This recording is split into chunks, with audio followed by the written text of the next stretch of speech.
reproduction of this content is not allowed without the express written consent of EBH Fitness LLC.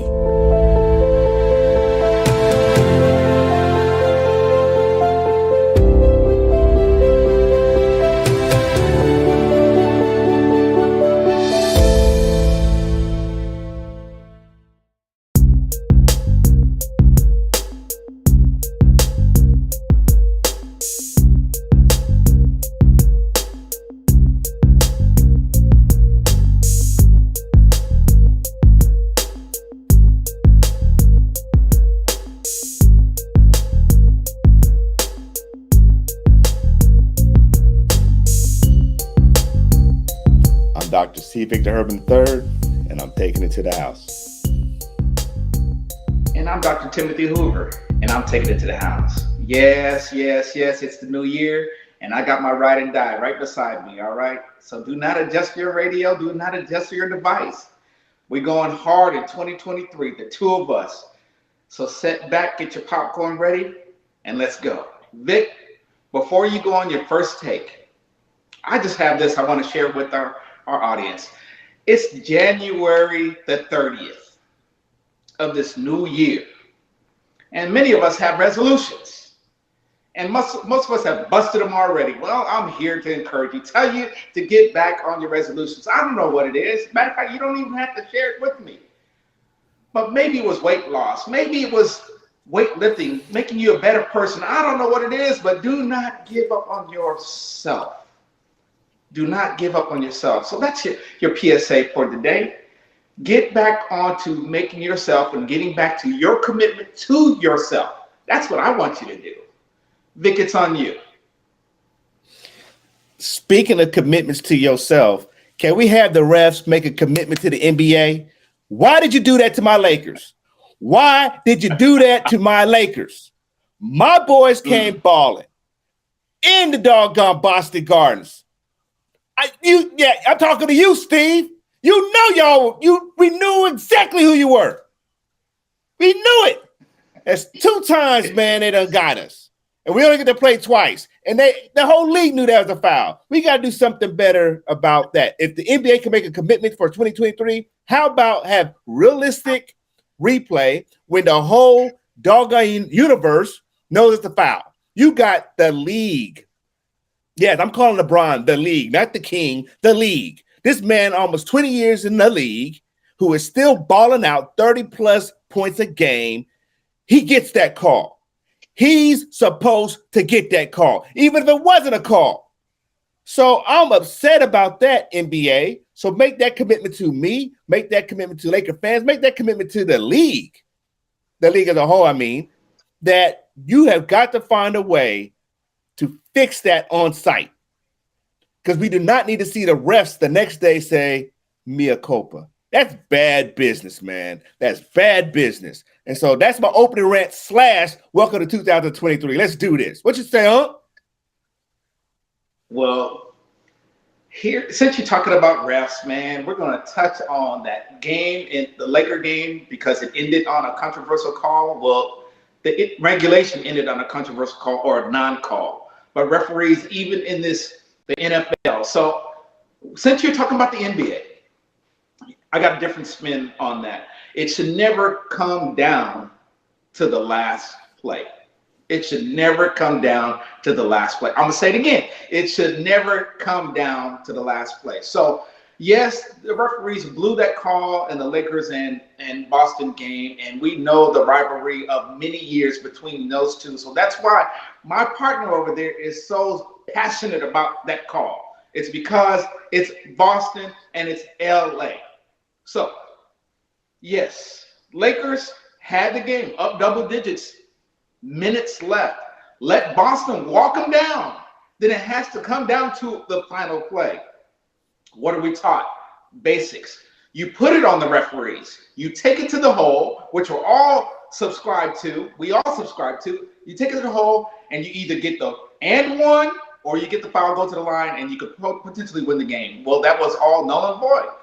LeBron did what he was supposed to do. The referees missed the call. But I will not say we didn't lose it because of that call. We lost it because we do not know how to finish and close a game. That's a Laker problem, and it's been going on all seasons. And I can talk about overtimes and the overtime success or lack of success that we've had all year. But we'll go to the NBA later. Refs and calls. Well, we got Bengal Nation upset at referees right about now. Talking about the end of their game, the Chiefs and Bengals game. Man, I don't want to bring the cart before the horse. Let's just talk about the game before we go to the end of the game. What a game.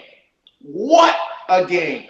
Joe Burrow, Patrick Mahomes, elite quarterbacks, one on a busted wheel. Superior coaching. Matter of fact, the Chiefs defense even showed up, made Burrow's day hard, long, and arduous. I didn't expect that from the Chiefs. But what a game. To come down to a field goal to win the game. Bruh, let's dissect that game. I want to get your feedback. I want to know what you saw in that game before we go on to the Eagles and 49ers, sir. I concur. What a great way to end the AFC championship or the AFC journey. Like you said, was talking about the NFC. But when you start talking about everyone had preseason, the Kansas City Chiefs, Buffalo Bills. As Herm Edwards say, that's why they play the game. That's why they play it. So when I look at it, I just stated, what a game. I mean, these are the young Titans, these young up-and-coming quarterbacks. And the Chiefs had something to prove because while Mahomes may be the one winning these rings, he hasn't beat the Bengals for those 3 games. He was 0-3 against the Bengals, and he was at home. He's at home 2 years in a row. So last year, the Bengals beat the Chiefs to go to the Super Bowl. So to have that rematch, hey, and you had an injured Mahomes. So you're talking about, the stacked deck. Okay, does Kansas City overcome this adversity? I am a diehard Andy Reid fan, so of course I really want him to represent. But knowing I have a close tie to LSU, watching Joe Cool, who is just that dude. I mean, he's that dude you'd want to play for. All right, so how can you root against him? There's some quarterbacks you're like, I don't like this dude. I want him to get broken in half. I really feel it, Joe, and he's in my division. But to see his composure, and he came with it. And since when have you really paid attention to lineman injuries? Earlier that day, they had already identified that 3 linemen were going to be injured. They were not going to be able to play for the Bengals. So what does that mean? He already had a weak offensive line. So to see the Chiefs defensively, as they're not known for the defense, wreak havoc. I mean, it almost felt like an AFC North type game. You're talking about 20-20. So that means Mahomes couldn't air it out all day.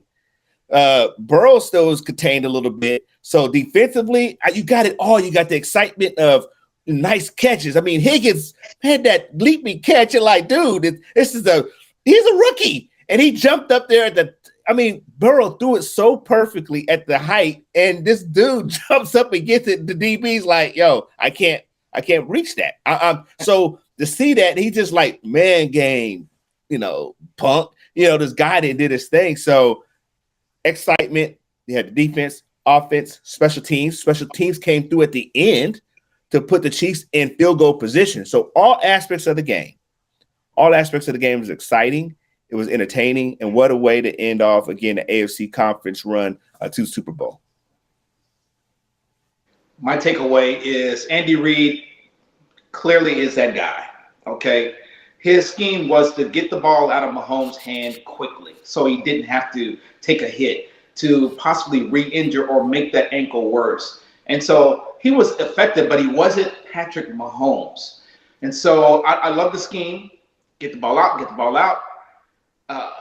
And so he really looked good, but he just wasn't Superman until he had to be Superman. We're talking about in the fourth quarter when there was, 16 seconds left, and they made him scramble on a bum wheel, and he got them yards. He sacrificed his leg for the team. Loved that, so you get inspired by seeing that. And then the Cincinnati guy, man, I feel so sorry for him to be caught up in the moment. You know, you're going after the quarterback. You know the situation. It's the game, and you're just wanting to just make a play, to make a difference. And Patrick Mahomes is a step two, maybe out of bounds, and then you push and lunge and push him to the sideline even further against the bench. And so that did cost them those yards, but I'm gonna say it cost them the game. Just a several missteps. One, you talked about it, where special teams actually got the ball within striking distance with, and the Chiefs didn't have any timeouts left, so you get them with the striking. How about Cincinnati? You don't kick to the guy. You know, you don't kick to him. Don't kick it in the middle of the field where you can make that play. So that's a snafu on Cincinnati to even make that play even possible where they can get in field goal. Man, did you watch the game last year against the Chiefs, against the Bills? Y'all know what the Chiefs can do with less than a minute left, with 19 seconds left. Come on, you do not allow him to do these things. And you know, and you got snake bit. It's as though the mouse didn't watch the TV or the cartoons where there's a cheese and there's a trap.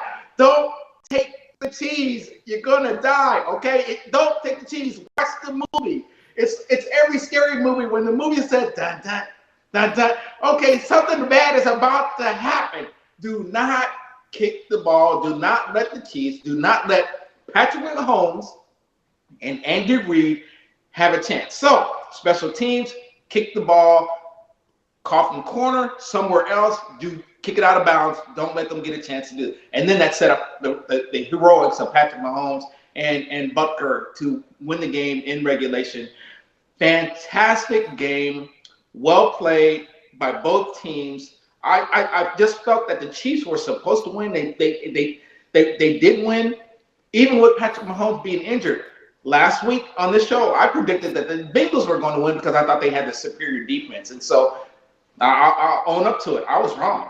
And the Chiefs stepped up this time. So, wow, what a game, a good finish, and a superior representative for the AFC going up against the Eagles next week. In 2 weeks for the Super Bowl. So I'm excited, looking forward to that. The best two teams going up against one another in the Super Bowl. Yes, yes, and yes.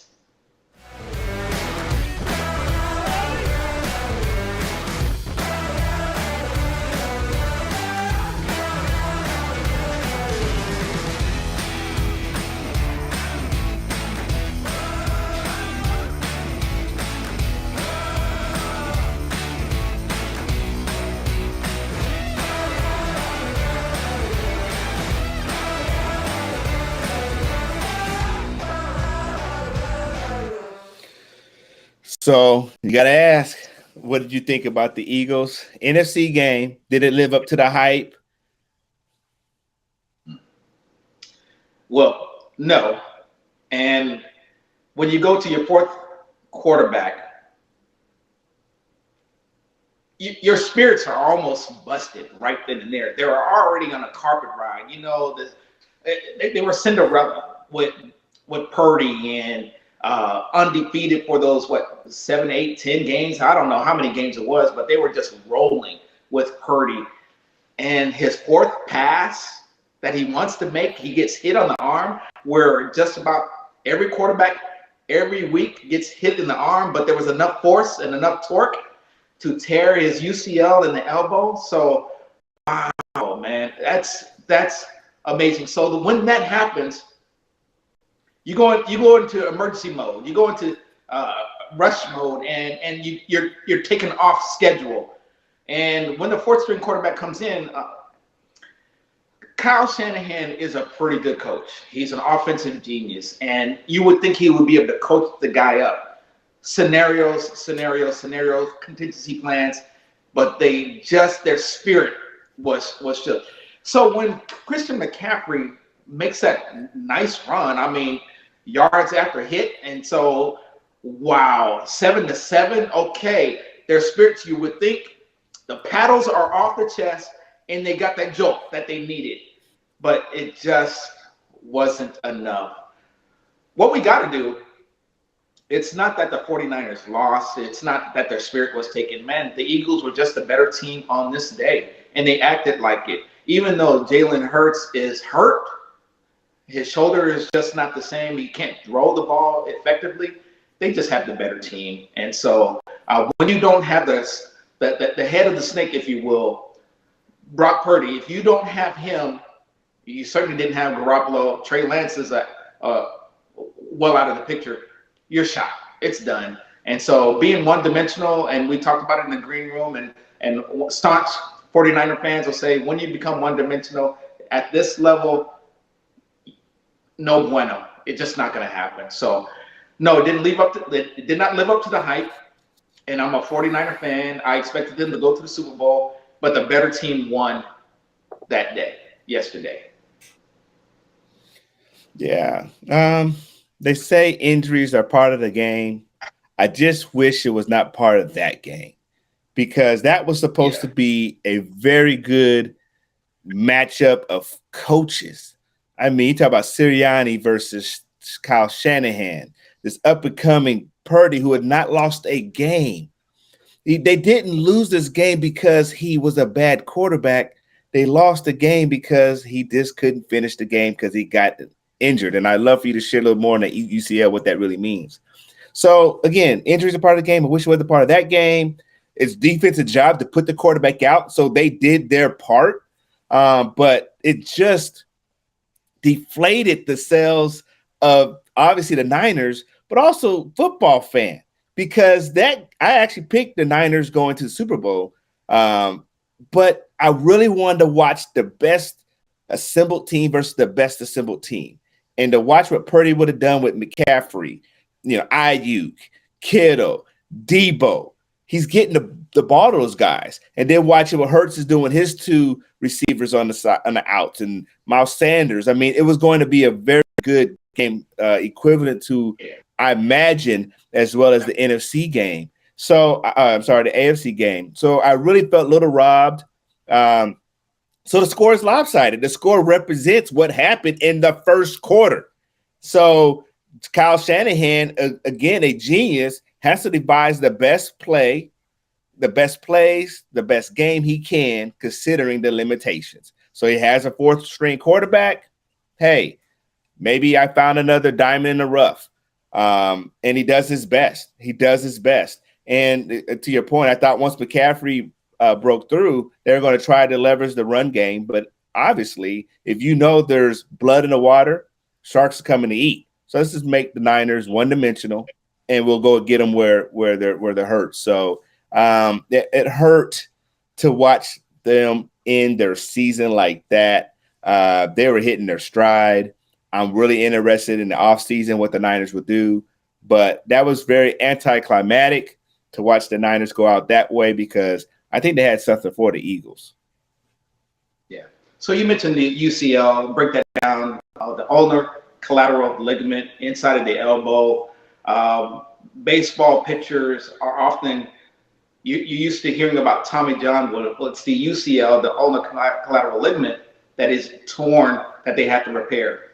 So with Brock Purdy, like other pitchers, it's repetitive movement and with force, and it's that throwing motion, and with that torque and twist. And then for him in particular, while he was doing the torque and twist, he got hit, and there was enough resistance and force to just go to the weakest point, being the ulnar collateral ligament, and it tears. So there's reports that he will not need Tommy John surgery. That's good. They're talking about 6 months of rehab for him. I hope that that's the case. 6 months, he can be back by training camp, and then the quarterback controversy for the 49ers is on. If it's a year away, he's pretty much done for the season next year. Then the 49ers will have to really scramble, determine what they're going to do. Is it Trey Lance? Is it Garoppolo? Or they're going to go out and get one of the other quarterbacks that are out there. David Carr's out there. We know Tom Brady. There's even Aaron Rodgers potential out there, because Green Bay is looking to move him, possibly trade him. But then we'll see how that unfolds later. But Yeah, it's unfortunate. He was on this magical ride, Brock Purdy, and then to get jammed up like that. And I admire his moxie. I admire his grit and his bravery, courage, even just to come out and try. So one of his first couple plays, he did pass the ball, but it wasn't effective. And then, everything else was our handoff, handoff, handoff. So go Eagles. We got the Kelsey Bowl going on. And so that's pretty fun to know first time in history that we got a couple of brothers going against one another. Let's not forget Andy Reid was fired by the Eagles. Fired by the Eagles, and he's going against them in the Super Bowl.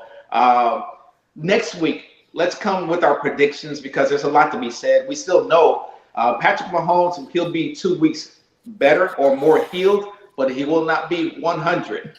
And others will get a chance to heal. So the teams will be closer to full personnel. And I will certainly want to hear your pick next week for the Super Bowl going forward. Well, I love how you said it's the Kelsey Bowl. They have two brothers going at it. I thought you were going to go with, it's two brothers going at it because it's the first time in Super Bowl history, two black quarterbacks are starting and facing each other. So we had quite a few different storylines as we get ready for this historic. Just imagine that 37 years ago, Doug Williams becomes the first black quarterback to play in the Super Bowl. And now here we are, two black quarterbacks facing each other for the first time. So a lot of narratives that'll be shaped between now and the Super Bowl weekend. I look forward to it. I think it's still going to be a good game. Again, whether it's the Eagles or the Niners that made it or the Bengals and Kansas City, you could not get it any better the way this league and the way the season panned out. There are some early parts of the postseason that was not attractive at all, but how they ended the postseason, I'm so excited. So definitely to see if Andy Reid can slay that demon and tell Philly, tell me how my ass tastes. I mean, that'd be great. And then what does Philly do to really lock in Sirianni and his legacy as a Philadelphia head coach? And it's kind of interesting. Philadelphia Eagles head coaches don't last too long after they win a Super Bowl or get there. So you're looking at Doug Peterson, wins the Super Bowl. A couple years later, he's fired. Andy Reid got them to a Super Bowl. A couple years later, he's fired. So, hey, I don't know if it's good or bad that Nick made it to the Super Bowl because based upon recent history, it may not be well for his career. So that'd be interesting to see how this ends up. Well said. Well said. I didn't know the fun fact about the two black quarterbacks, and I wish it weren't a story. How about the two best quarterbacks? But it's monumental for us, and as a race and as a society, just need to be aware. We were always this good. When we were denied the opportunity, we were always capable to be the CEO of your corporation, being the quarterback of your franchise. We were always able to. We didn't have to be converted to receivers or cornerbacks or DBs. No, we could always sling the rock. Now you're going to get a chance to see it at the highest stage, and should have been knowing this for several years now. Thank you. Thank goodness. And I'm glad. Thank you, Vic, for bringing up about Doug Williams. And we get so far ahead of ourselves, we don't go back enough to realize where we come. But thank you. Thank you. Thank you. Achievements over time, and we will continue to achieve and strive, whether it's on the tennis court, on the greens, baseball, basketball, and hockey will be next. So it's just a matter of time. We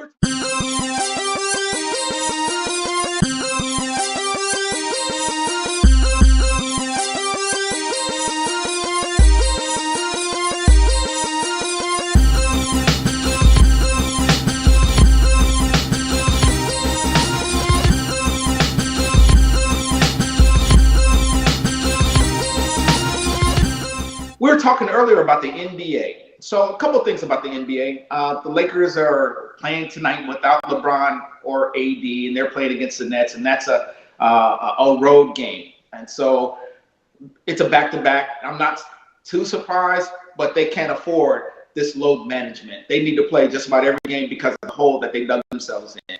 And I know you may have a Lakers take, but my overall big picture for the NBA, the reigning champions are hitting their stride again. Their Wiggins has been in and out. Curry was hurt earlier because of his shoulder, but they're now the new, let's call them the new guys. Shaq will call them the others. They're now playing more synergistic, if you will, or in harmony. So I like what they're doing now. It's almost mid-season where they're about to get on a run. Watch out, NBA, because they have the championship DNA and they're the reigning champs. And so watch out for the Golden State Warriors. Who's sliding? Who's falling back? Well, we can't mention the Lakers because they've always been back. But the New Orleans Pelicans, and if they've been waiting on Zion Williamson to be able to lead them, well, he can't lead the club from the tub. And that's where he's been. So, yeah, Zion, he's not going to help the club from the tub. Brandon has lost and missed many games, so they're backsliding. And CJ, he just can't do it by himself. But I love their energy, and I believe in the end you will hear more from the New Orleans Pelicans. So that's my NBA take, and I certainly wanted to hear what you had to say about the NBA or your favorite team or where you're at right now with the NBA. I know you haven't, and our fans need to know. You've been in and you've been out. You've been dipping in, you've been dipping out. You've been in, where are you at? I know you got that. I said I wasn't going to do it. I said I wasn't going to do it. But I peaked. And I kept on peeking. Why do I keep looking at this train wreck? And I'm not going to do it. Okay. And they sucked me back in. Because, man, I want to believe, bruh. You got to tell me something. I mean, you just shared that Golden State's hitting their stride. I got to believe. And can the Lakers get this? I mean, when I look at the standings, I'm like, man, they're only 3 games away from being 500 and 3 games away from being in 5th place. And just put together a winning streak. And I hate the fact that the Celtics took them out the way they did. And there's games that we left on the table.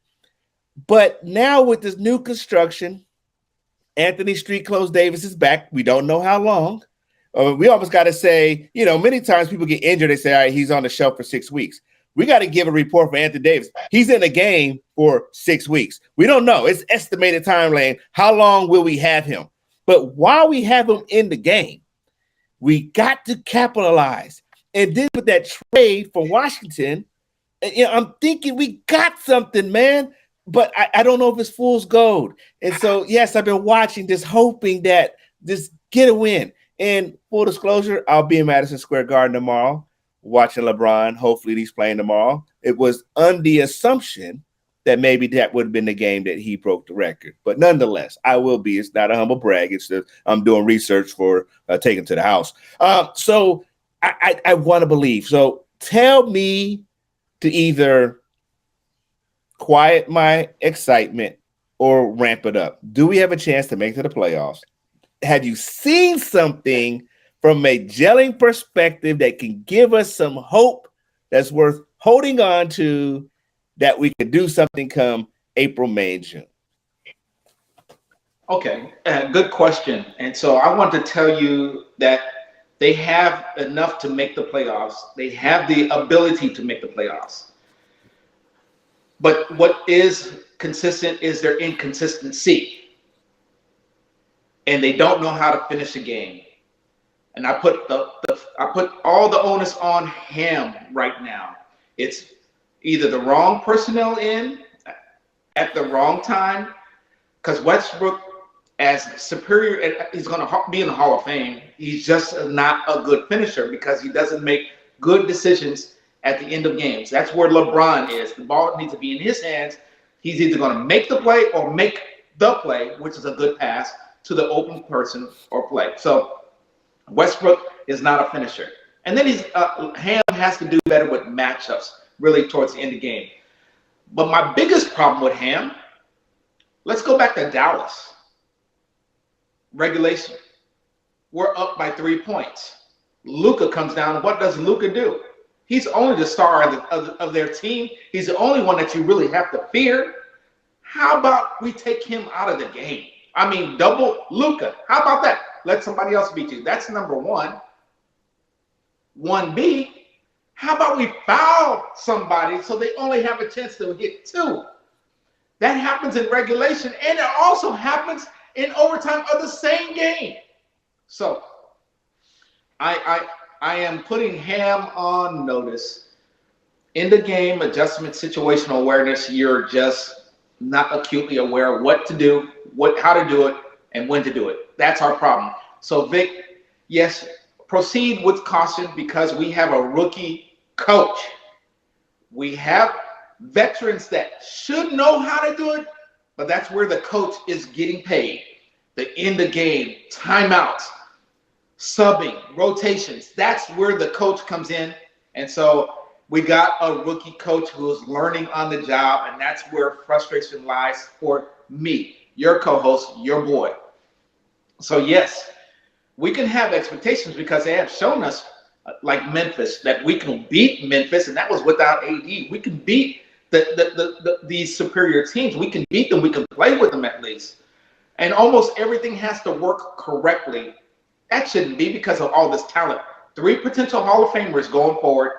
Athleticism, we got younger, but they just don't know how to win or finish games. And so that's the problem. And I want you to take that, do with it as you will. That's my take on the Lakers. They just don't know how to finish right now. So it's going to be frustrating if you peek and open your eyes and take a look at them. They're going to be like that until they learn how to finish the game. It's going to be frustrating. Well, to your point, I'm hoping the veterans close that learning gap and rescue their coach from that. I think as constructed, we should be able to make it to the playoffs, but they have to save him from himself as he has the learning curve. It's just very frustrating when I know LeBron is doing his thing. You cannot say this guy is mailed this season in. And that's what I hate, is that you have to now do a load management because the guy put up 40-plus points. And, yes, I agree with you. It should not have came down to a last play, but the guy still was in the last play. So he's putting up 40-plus. He's not saying, I'm just going to do my Twilight song. He is showing me he is still competing. And I want to know, if I'm in that locker room, are y'all with me or against me? Because I'm bringing it every night. And to see him at this age on that bench that night with a towel on his head, I can only imagine what he's saying to himself other than cursing out the refs. But, like, you got to be kidding me. So I do not want us to waste his time, talents, and treasures. Many of us question his authenticity, his purpose for being in LA. Hey, whatever it is, the dude's balling. He's balling. And people are not matching that intensity.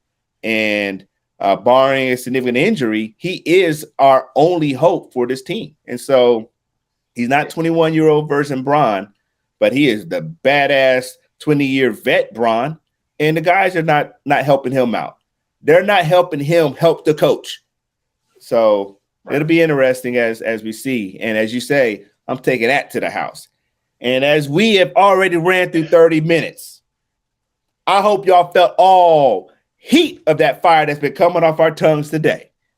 Get ready for this year, a new life, new beginning, and we're bringing it to you. So as my co-host stated, if you wasted your 30 days with a resolution thinking, can I get up to do this? Hey, that day's done, partner. Tomorrow's a new day. You can have a resolution every day. As long as you got breath in your air, you have an opportunity to make a change and make a difference. So do your thing. That's from me. Dr. Vic Herbert III, I'm taking it to the house. It's on you, Unc. What you got? Well, my last take is to those who may be grieving, going through something right now. And I just want to tell you, there is nothing like family. Even though we celebrated the life of Tasha this weekend, it was like this family was celebrating once with another. And so it was so good to get that strength from one another. And so we got another celebration of life coming up. And I'm full of joy because I can celebrate with my brother here, my co-host, and my family, J2, Natasha, and family, and all of you that are out there. Get with somebody. Get with somebody because you're not alone as you go through this. It's hard. I know it. I know it's hard, but we will get through this together. So that's my last thought. I'm taking it to the house. We got heat. We got more heat coming. We want to know what you're thinking. How's your team doing? Who do you pick in the Super Bowl? Let us know. Hit us up on Facebook or any of our platforms. That's us taking it to the house, and that's it for this evening. We're out.